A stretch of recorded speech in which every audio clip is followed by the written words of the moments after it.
Hello everyone and welcome to our Tech Tuesday tutorial number 57. Today we explain the often misunderstood section of Google Drive, Shared with Me. Shared with Me is a section in Google Drive that tidy and organized people detest. It's like a strange junk drawer, and it's turned more than one educator I know off of Google Drive entirely. So you see someone share stuff with you and you find it there. But what about next week? The week after?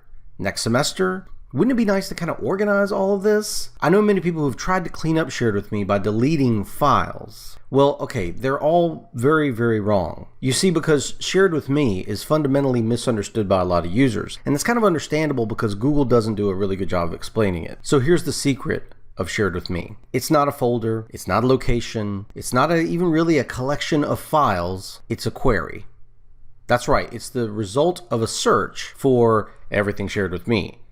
And you can't organize it any better than you can organize a Google search result. So this is why you should be very careful about deleting files here. You're actually removing your access to the file by saying, I don't really want to be able to see this anymore. So don't remove files from Shared with Me unless you want to relinquish your access to them entirely. So what can you do with the files you really like? Well, you add them to your drive. You see, Google decided, and rightly so, that if someone shares something with you, that doesn't necessarily mean you want it. And that doesn't necessarily mean you want it to go into My Drive. You spent some time organizing My Drive, and you probably don't want it to be messed up by 500 files that someone decides to share with you on a whim. So you control when things in Shared with Me get added to My Drive and where. So you right click on them and choose Add to My Drive. And then you can choose to undo that action or organize it to a specific folder. Another way you can do this is to just drag and drop it where it needs to go. So I can drag and drop this into my work in progress, and I can drag this into my work in progress, and you'll see that they've been added to work in progress.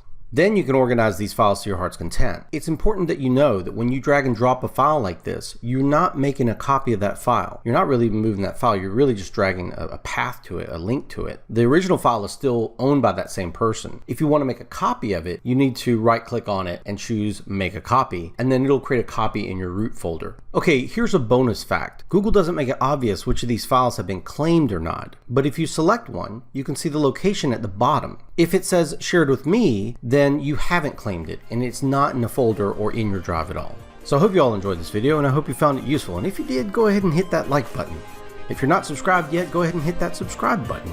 Leave a comment or an idea for Tech Tuesday below, share this video with your friends, and we'll see you guys in the next video. Bye-bye.